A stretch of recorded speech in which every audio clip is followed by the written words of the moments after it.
April 8th, 1943. 27,000 feet above the calm of France. The world below was nothing but drifting white clouds and the slow heartbeat of engines. Inside the cramped cockpit of his Focke-Wulf 190A5, Oberleutnant Ralph Hermchen smiled behind his oxygen mask. The smirk was almost invisible, but it was there. Through the crystal canopy, he watched the heavy silhouettes climbing from the haze below. Slow, awkward, struggling shapes that seemed out of place in the thin blue air. He pressed his radio trigger. "The army has sent us flying milk bottles," he laughed to his wingman. And laughter, that day, echoed across German radios high over France. What Hermchen saw were the new American Republic P-47 Thunderbolts. The big ugly fighters making their combat debut over occupied Europe. To him, they looked ridiculous. Barrel-shaped bodies with tiny wings. Propellers so huge they seemed to twist the air itself. Machines that climbed like loaded bombers, not fighters. And yet, what he didn't know, what no German pilot circling above could have imagined, was that they were witnessing the birth of the weapon that would destroy their own air force. 18 months later, the same pilots who laughed at those milk bottles would whisper a new fad for them, Donnerschlag. Thunderclap. The sound of death from above. Man down near the cockpit. But on that April morning, no one knew. No one could know that inside those heavy wings slept the mathematics of destruction. 8 Browning, 50 caliber machine guns, firing 6,000 rounds per minute, carrying enough firepower to saw a fighter in half in less than 2 seconds. Below the German formation, 16 P-47C Thunderbolts of the 4th Fighter Group clawed their way upward, engines roaring, wings shuddering. Each Pratt & Whitney R2800 double Wasp engine spat fire and sound. 2,000 horsepower, straining against 7 tons of American steel. The men inside were new, untested, their machines quite a chunk unproven. Of yank iron, isn't it? Major Donald Blarley, commander of the 335th Fighter Squadron, had flown Spitfires with the RAF just weeks earlier. He understood something his men did not yet know. Survival in the Thunderbolt meant unlearning everything they thought they knew about air combat. The Germans built for agility. The Americans built for endurance. One was a duelist's rapier, the other a hammer forged by industry.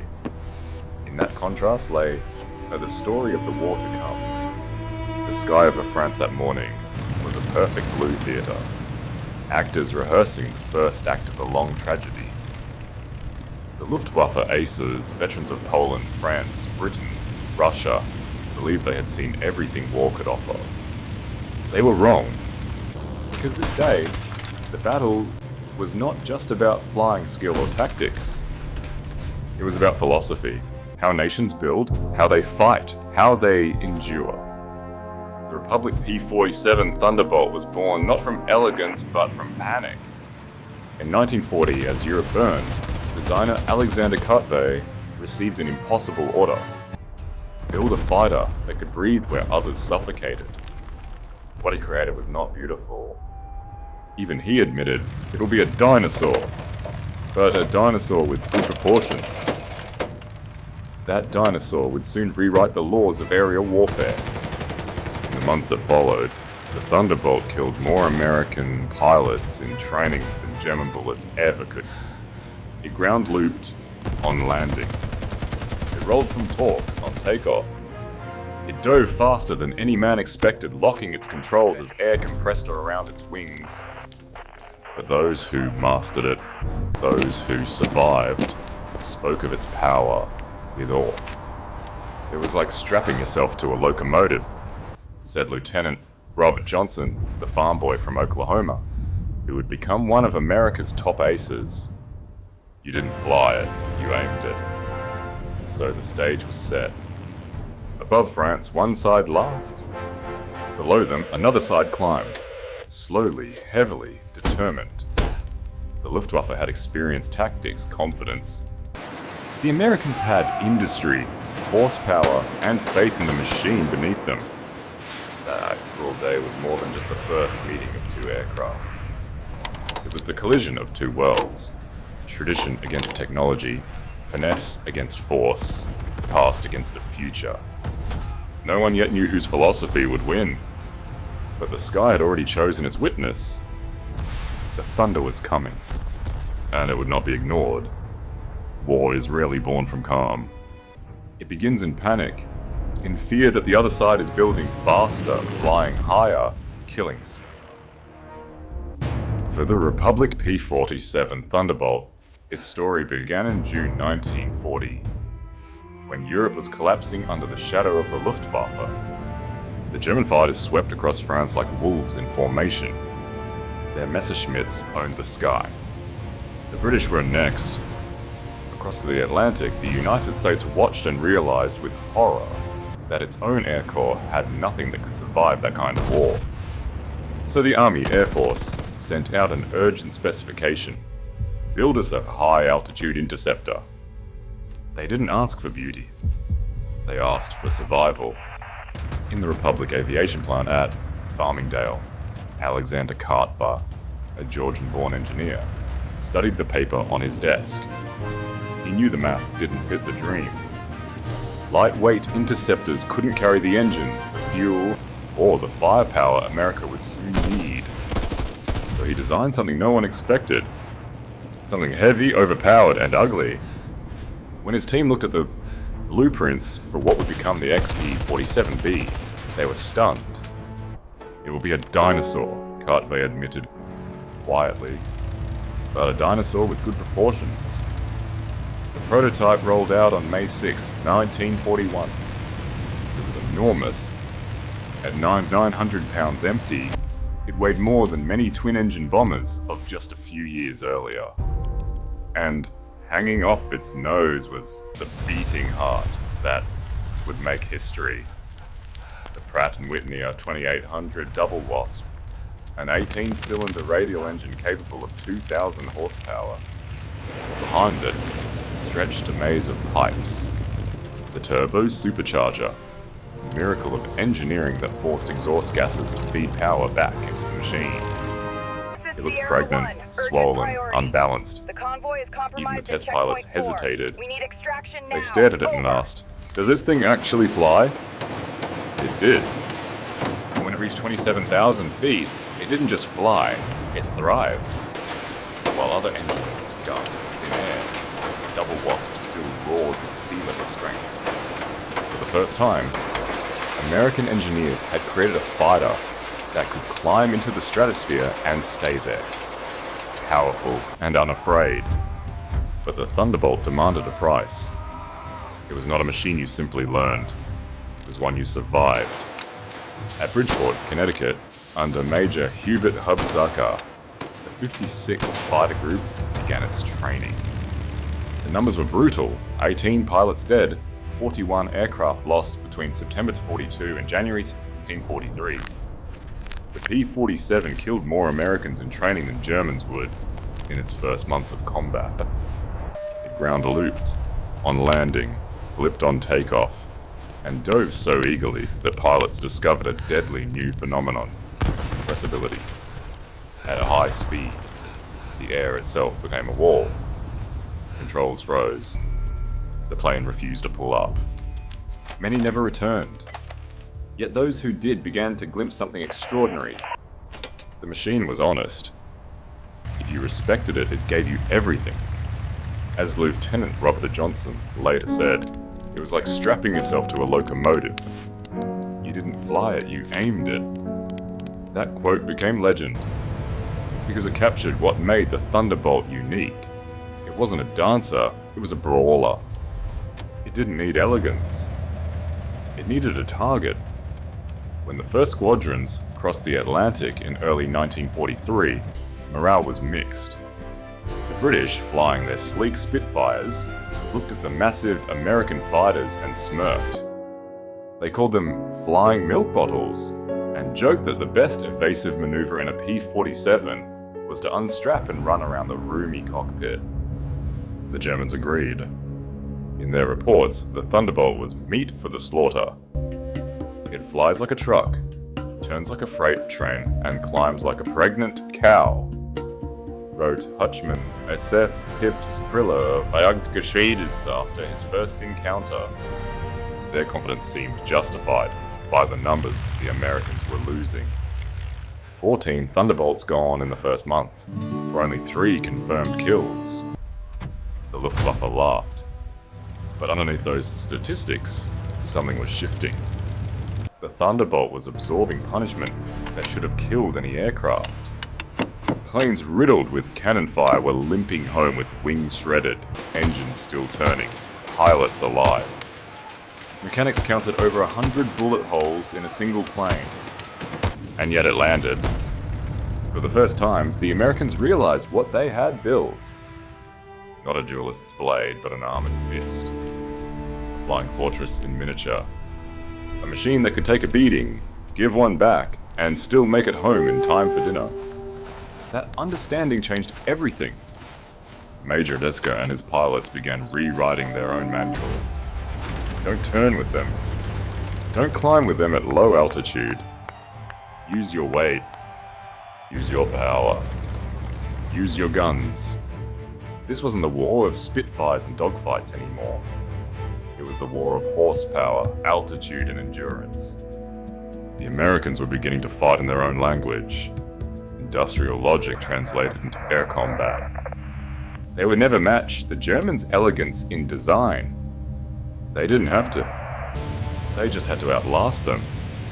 And high above France, that philosophy was about to be tested for the first time. April 8th, 43. The date that began it all. The laughter of Ralph Herpmachen still echoed through the static of German radios. Below, 16 Thunderbolts climbed steadily into history, their engines straining, their pilots sweating, their commander knowing that today would change everything. That morning wasn't just the debut of a new aircraft. It was the quiet turning of an era, from speed to strength, from agility to resilience, from art to industry. And though the men inside those P-47s didn't yet know it, they were about to prove that in a world at war, sometimes the heaviest thing in the sky is hope itself. The first time the Germans stopped laughing, it was because of one man. June 26, 1943, over Lazo, France. The morning began like any other escort mission. 48 P-47s of the 61st Fighter Squadron returning home after guarding bombers. They were tired, low on fuel, relaxed. And that was when the Wolves ate. 16 Focke-Wulf 190s, the pride of Jagdgeschwader 26, dived from the sun. Their leader, Headman Wilhelm-Ferdinand Galland, younger brother of Adolf Galland, at the front. The Germans had done this dance 100 times before. Speed, precision, kill, vanish. They expected it to be quick. But war that day had other plans. At the tail of the American formation flew Second Lieutenant Robert S. Johnson? He was 22. A farm boy from Oklahoma with freckles and faith in the machine beneath him. When the first cannon shells hit, he didn't even see them coming. The cockpit erupted in fire and glass. The canopy shattered. Hydraulic fluid sprayed across his face. Shrapnel tore into his leg. He tried to bail out, but the canopy rail was jammed, but welded shut by an exploding shell. He was trapped inside a dying airplane at 27,000 feet. Johnson later wrote that he prayed not to live, but to die quickly. But the Thunderbolt refused to die. It shuddered, shook, and somehow leveled itself. Half blind, bleeding, Johnson pointed the nose toward England. The engine coughed, then caught, and kept turning. A few minutes later, a lone Focke-Wulf 190 appeared behind him. The German pilot was alone, out of the fight. scanning for survivors. Then he saw the crippled P-47 limping east. He lined up his guns and opened fire. 20mm shells exploded across Johnson's fuselage. The Thunderbolt didn't fall.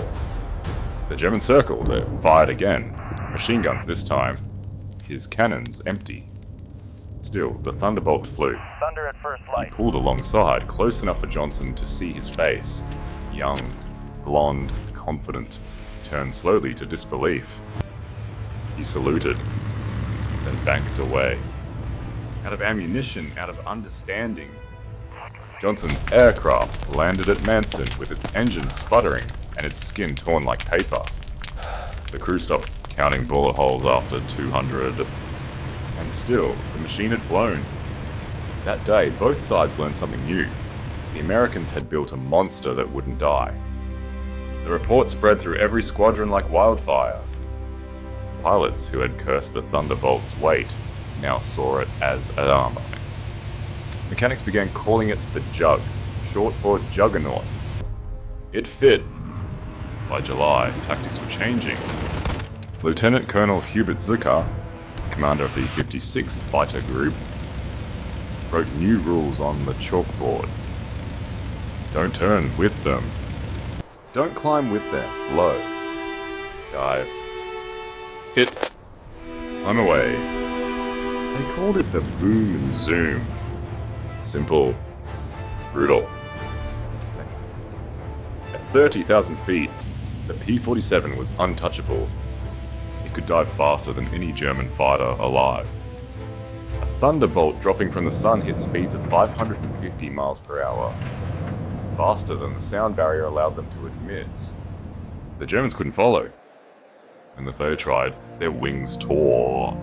August 17th, 1943, Schweinfurt and Regensburg. The deepest penetration of bombers into Germany, yet attempted, and the day the Luftwaffe learned what the Thunderbolt's guns could really do. Major David Schilling, leading the 62nd Fighter Squadron, spotted a formation of Messerschmitt 110s, preparing to attack the bombers. Twin-engine destroyers, heavy and confident, built to kill bombers. Schilling rolled his 4 Thunderbolts into a dive from 28,000 feet. A German gunner, Heinrich Roth, remembered. The American fighters came down like hammers from heaven. The one ahead of us didn't just go down, it exploded.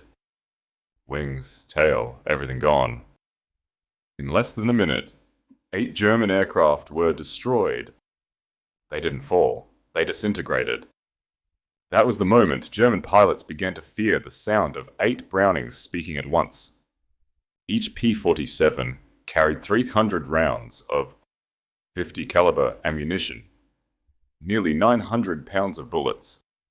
At convergence range, 6 feet across, every trigger pull created a storm. 100 half-inch projectiles per second, tearing through aluminum, fuel, and flesh. German reports described it simply. The American fighters do not fire bursts. They pour out continuous streams of fire. The Thunderbolt's battery had turned into the most efficient killing machine in the sky. Autumn brought new lessons.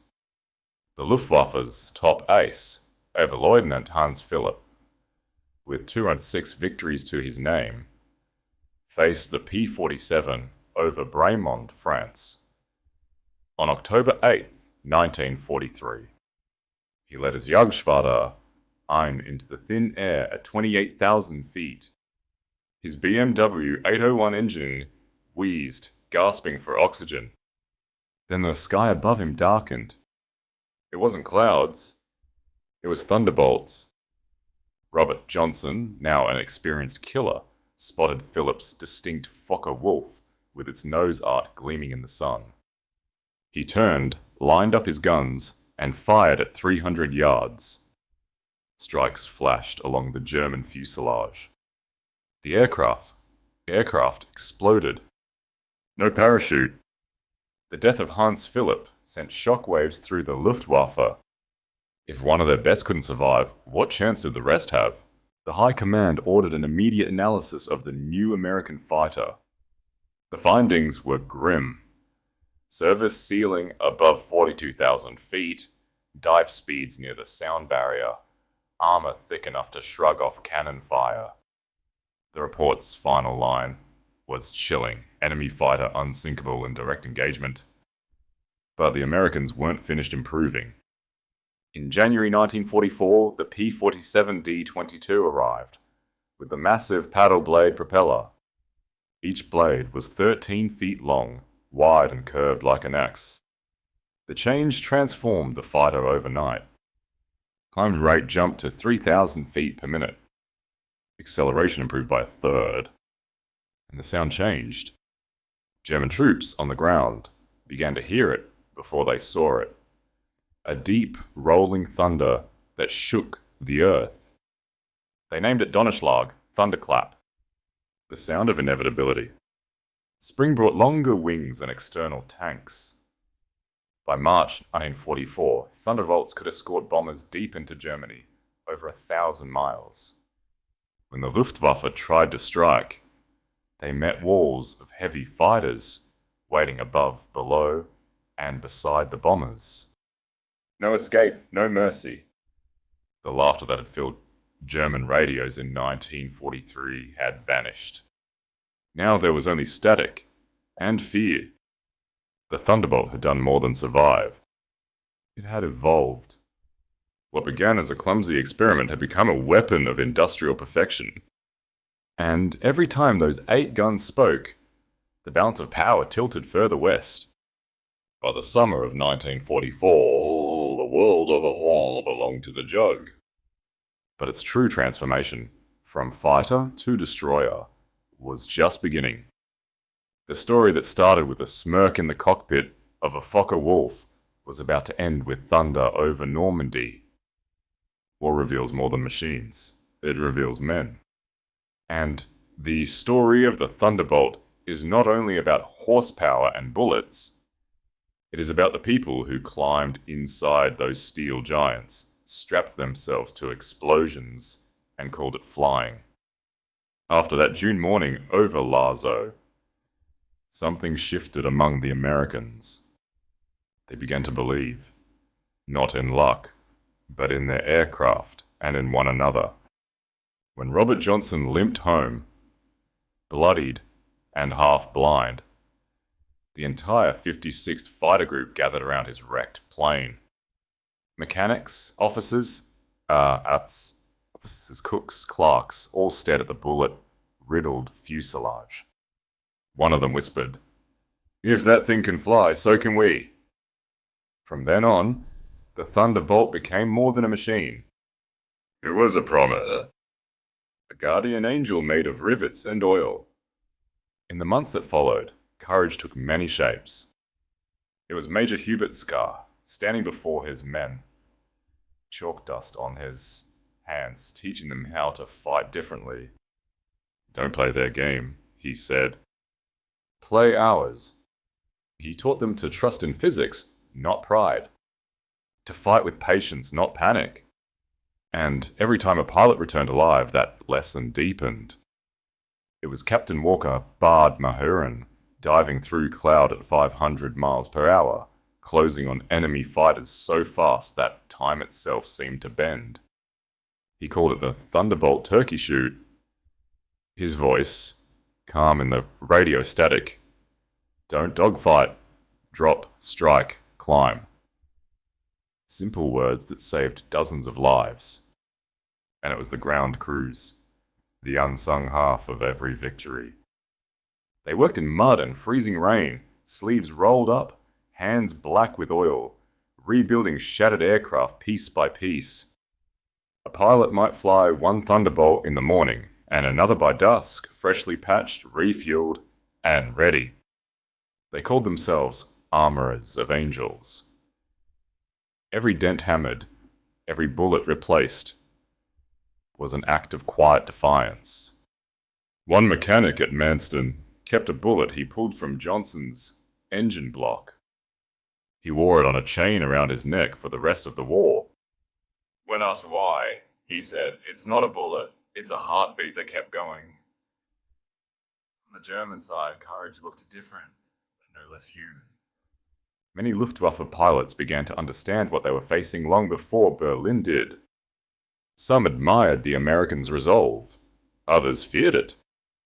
A few even saluted their opponents in mid-air, a gesture of respect from one condemned man to another. In February 1944, Headman Heinz Knocker of Jagdschwader 11 recorded in his diary, "We laughed at them once. We thought their planes were fat, clumsy, absurd. Today we climb to meet them, and they climb with us. When they fire, the sky turns to metal. My friend Schmidt was hit. He ceased to exist. These are not the same machines we mocked." Even in fear, Knocker's words carried respect. The battlefield had become a conversation written in fire between equals. The Thunderbolt changed the way Americans saw themselves too. It wasn't just an aircraft. It was a symbol of transformation. A nation that had entered the war untested now fielded men who could fight, endure, and learn faster than anyone imagined. Young men who had never seen combat became legends overnight. Lieutenant Robert Johnson, once a farm boy, was now an ace. Major David Schilling, once a student pilot, led missions deep into enemy skies. Each name carried the same story, fear-faced and conquered. But courage wasn't only in victory. It was in the quiet moments, the long flights home over the channel, the empty seats in the mess hall, the letters that never arrived. Every pilot knew the odds. They joked, they sang, they drank, but when they climbed into the cockpit, the world became very small. Just a man, a machine, and the sky. Courage is not the absence of fear. It is flying through it, engine shaking, heart pounding, hands steady on the throttle. One radio operator later said, "The sound of those R-2800s at dawn, it was like hearing thunder roll across the earth. You knew someone was about to risk everything." The Germans had courage too, and like Hans Philipp, who fought 500 missions before dying in one burst of gunfire. Men who flew knowing their odds had turned to zero. Even when their commanders lied to them about victory, they took off anyway. Because pride, duty, and habit can carry a man even when hope cannot. As Major G.A. Rao later recalled after surviving a Thunderbolt attack, "We saw them above us, fat silhouettes against the sun. Someone laughed, 'Here come the flying pigs.' Nobody laughed 30 seconds later. They came down like an avalanche. Their guns didn't stutter. They roared. Getting caught in that stream meant instant death." His words were not just fear. They were respect for the enemy's efficiency, for the ruthless precision of American firepower. There is a quiet heroism in survival. For every ace with medals, there were dozens of unknown pilots who simply made it home. They fought the wind, the cold, the odds. They counted bullet holes in their wings and thanked whoever was listening. The Thunderbolt gave them that chance to survive, to fly another day. When the bombers returned from Germany, the ground crews would count the missing. Sometimes it was silence that hit hardest. An empty bunk. A name wiped from a locker. The Thunderbolt might be invincible, but the men were not. Still, they climbed in again the next morning. Because courage, in its truest form, is repetition. It is getting up again and again when the sky keeps trying to kill you. In those days, courage had the sound of engines warming in the dark, the smell of oil and cordite, the thump of boots on metal ladders, and the quiet prayer whispered before every takeoff. The Thunderbolt may have been born from industry, but it was kept alive by men. Men of flesh and doubt and impossible resolve. And though the war would make them legends, it also made them something simpler, something purer. Human beings who learned that sometimes the heaviest burden a man can carry is the weight of coming home. By the time winter arrived in 1944, The laughter that had once filled German cockpits had vanished. In its place came silence and the thunder. The Republic P-47 Thunderbolt had become more than a fighter. It was an instrument of industrial will, a flying embodiment of America's relentless production and persistence. Every roar of its R-2800 double Wasp was a reminder. This was not just one plane. It was the voice of a factory, of a nation that refused to stop building. March 1944. The new paddle-blade Thunderbolts filled the skies over Europe. With external fuel tanks slung beneath their wings, they could now escort bombers deep into Germany, past the Rhine, past the factories, all the way to the heart of the Reich. At altitude, they were kings. Below them, the Luftwaffe was bleeding to death. German reports from that spring read like obituaries. Entire squadrons, Jagdgeschwader 11, 26, 54, reduced to shadows. The more they fought, the faster they vanished. A single P-47 could now outclimb, outdive, and outshoot almost anything Germany could put in the air. And when the battle turned downward, the Thunderbolt revealed its second nature, the destroyer of the ground. In April 1944, Allied planners shifted strategy. As this invasion of France drew near, the P-47 was assigned a new mission: break the enemy's spine before the troops ever landed. The same 8 Brownings that had shredded fighters now tore apart trains, tanks, and trucks. Pilots called it tank plinking. But to those below, it was terror. A single 2-second burst from a Thunderbolt put 160 half-inch projectiles into an area the size of a truck. Armor-piercing incendiary rounds ignited fuel, shattered steel, and turned convoys into burning skeletons. Later variants carried 2 1,000-pound bombs and 10 5-inch HVR rockets, each equivalent to an artillery shell. To the men of the 5th Panzer Grenadier Regiment, who faced them in Normandy, the effect was beyond comprehension. They came in low, recalled Hans von Luck, so low you could see the pilots' faces. The sound was terrifying. Engines roaring, rockets screaming, machine guns hammering. A column of our trucks simply ceased to exist. 20 vehicles gone. The ground itself shook. The word Jabo, fighter bomber, entered German vocabulary as a curse. But the soldiers gave it a truer name: Fliegende Artillerie, flying artillery. On June 6, 1944, D-Day, the Thunderbolts created a wall of sky.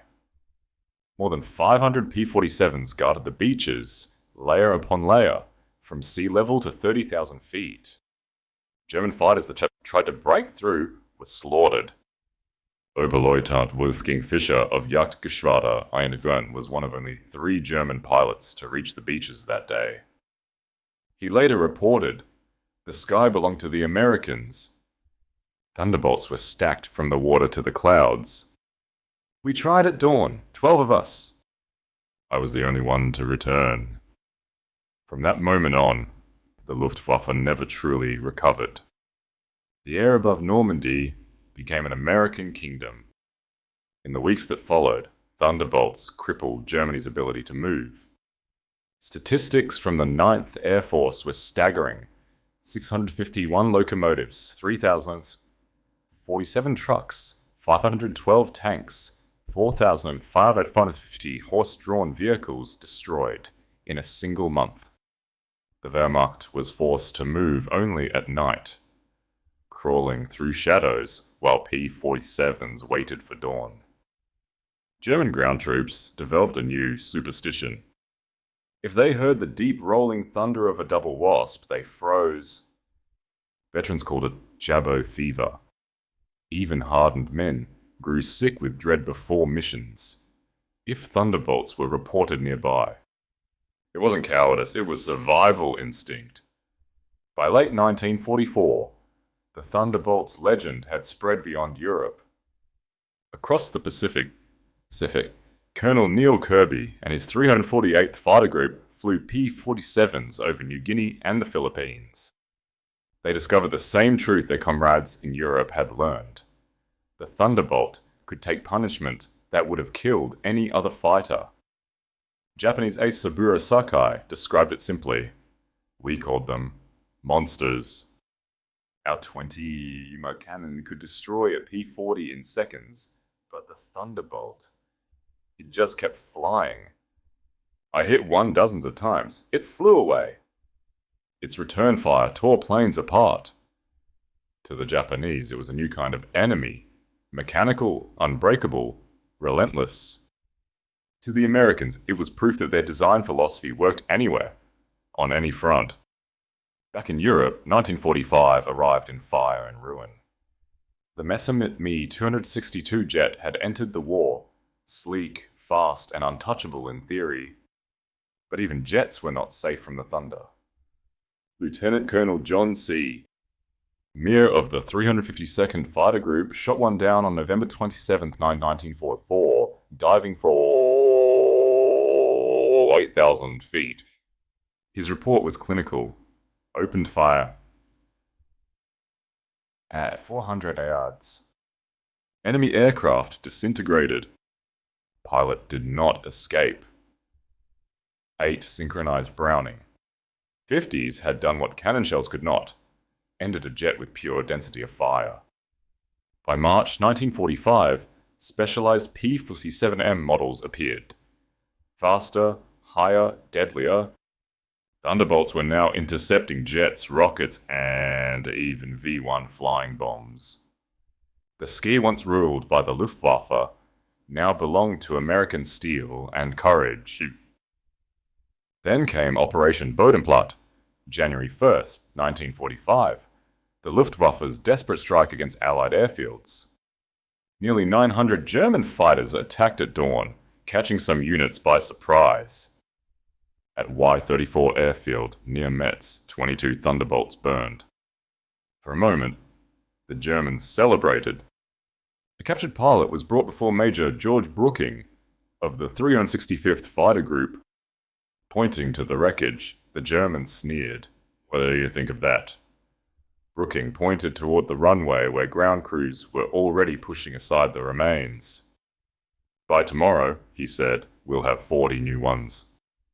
How long will it take you to replace your pilots? The Germans' smirk disappeared. 48 hours later, brand new P-47s filled the line. The Luftwaffe, meanwhile, had lost 271 aircraft and 213 pilots, men it could never replace. That was the war in a single exchange. Industry against exhaustion, youth against attrition, abundance against desperation. By the end, the statistics spoke louder than propaganda ever could. Republic Aviation built 15,683 Thunderbolts, more than any other American fighter. At peak, a new one rolled off the line every hour. Factories at Farmingdale and Evansville ran day and night, turning aluminum, copper, and sweat into freedom. The engine alone had 2,400 parts, machined to perfection by workers, many of them women, who had never touched an airplane before the war. Ammunition plants, like Lake City Arsenal, produced 30 million rounds a month to feed the Thunderbolt's hunger. Fuel tankers crossed the Atlantic like lifelines, carrying the blood that kept the giant alive. The numbers were overwhelming, but behind them were people. Every rivet placed by a worker in New York, every bullet pressed in Missouri, every gallon of fuel shipped across submarine-infested waters. Each one was part of the same fight. The Thunderbolt wasn't just an aircraft. It was the sum of a nation's labor. To the Germans who survived, it became a symbol of futility and, strangely, respect. In March 1945, the same Josef Priller, who once called the Thunderbolt a pregnant cow, gave an interview to propaganda officers. His statement was suppressed for being too honest. The Thunderbolt is the best fighter bomber ever built. It carries bombs like a medium bomber, fires rockets like artillery, and fights like a fighter. But beyond the machine, it represents what we could never match. Unlimited production, unlimited training, unlimited fuel. We lose one, it's gone forever. They lose 10, they build 20. Courage without resources is only delayed defeat. That, more than any statistic, was the truth of the air war. By April in 1945, the Luftwaffe was a ghost. Its pilots barely trained, its airfields craters, its fuel gone. Those who still flew described their missions as suicide. Young men like Klaus Brechender lasted 12 seconds in combat before meeting the Thunderbolts. The sky rained burning aluminum and bodies, he recalled. It wasn't a battle anymore, it was an ending. When the war finally fell silent, the numbers were carved into history. 3,052 enemy aircraft destroyed in aerial combat, 315 more on the ground, 26,000 railway cars, 9,000 locomotives, 6,000 armored vehicles, 68,000 trucks. Each figure was a consequence of 8 synchronized Brownings and the men who knew how to use them. The Luftwaffe lost 28,000 pilots fighting the Western Allies. The average German had 30 hours of combat experience. The average P-47 pilot had over 200. The result was inevitable. And yet, within that inevitability lies the lesson. War is not won by brilliance alone. It is won by preparation, by endurance, by the belief that no matter how many times you are struck, you can build again. The Thunderbolt proved that idea in aluminum and blood. It taught a generation that survival itself could be a weapon. That power, when guided by discipline and humanity, can defend freedom rather than destroy it. When the thunder finally faded, what remained was not arrogance but gratitude for the men who flew, for those who fell, and for the people who built a machine so strong it gave others a chance to live. As one pilot said years later, "Every time I hear that deep rumble, I don't think of war. I think of the boys who didn't come back, and the machine that tried to bring them home." When the guns finally fell silent in 1945, the skies over Europe were empty but not quiet. The echoes of engines, the smell of burned fuel, the ghosts of vapor trails, they lingered, suspended between memory and history. Among the wreckage and ruins, one shape remained unmistakable. Barrel-bodied, wide-winged, unapologetically American. The Republic P-47 Thunderbolt. It had entered the war as a joke, and ended it as a legend. The same pilots who once called it clumsy now called it home. The same enemies who mocked it whispered its name with respect, even fear. And the same sky that once mocked its weight now carried its echo. A deep, rolling thunder that meant freedom had returned. Today, a single P-47D rests inside the United States Air Force Museum in Dayton, Ohio. Polished, silent, proud. Beneath its wings sits a glass case containing 2 things: a strip of gun camera film showing a Focke-Wulf 190 exploding mid-air, and a handful of spent .50 caliber shells. Dull brass, blackened by history. A small plaque bears a quote taken from a 1945 interrogation of a German pilot. "We laughed when we first saw them. Fat, ugly American fighters that couldn't turn, couldn't climb, couldn't fight. We stopped laughing when we realized they didn't need to. They just pointed those guns, and you ceased to exist." Those words, cold and simple, outlived the war itself. But the true legacy of the Thunderbolt isn't metal, it's memory. It's in the stories told quietly at reunions, where men who once fought on opposite sides shake hands beneath museum lights. It's in the sound of old engines starting on airfields during air shows. When children cover their ears and veterans close their eyes.